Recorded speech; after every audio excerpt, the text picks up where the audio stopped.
алдыңкылардан болуп биздин медициналык кызматкерлерибиз иштеп жатат. Ошол менен эле биргеликте азыркы учурда массалык маалымат каражаттардын ролдорунун кеңири болууда. Анан ошо коопсуздукка карата азыркы учурда ушу биздин балдарыбыз ушу жардам көрүү иретинде демеушүлөргө да кайрылганбыз. Ошо эң биринчи катардагы демеушүлөрдүн бири болуп ошо Аю Холдинг компаниясы бизге кол сунуп, биздин кызматкерлерге жардамын көрсөтүп турган азыр учуру.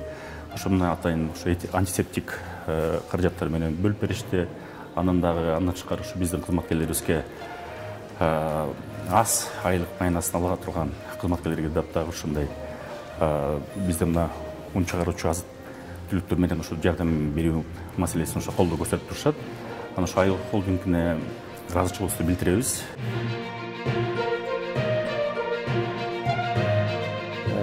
Аю Холдинг мына коронавирус башталгандан тартып өзүнүн өндүрүшүн күчөттү.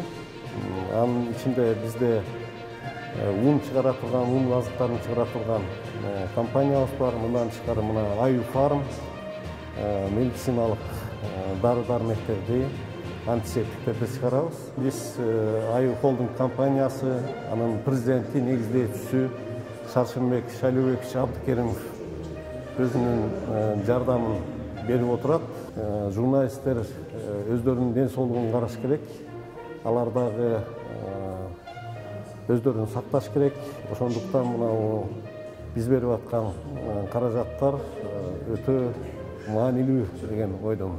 Аю Холдинг негизинен КТРКдан башка дагы көптөгөн уюмдарга, колунда жок жардамга муктаж адамдарга жардам берип атат. Мына жакында биз мүмкүнчүлүгү чектелген адамдарга жардам бердик. Көкчардагы 2 чоң үй бар экен. 130 үй бүлөгө ошо антисептикалык каражаттарды, ун азыктарын, макарон алып барып бергенбиз. Мындан тышкары мына балдар ооруканасына барган атабыз жалдагы. Кыскасын айтканда, ушундай жардамдар күн сайын уланып, күн сайын берилип атат.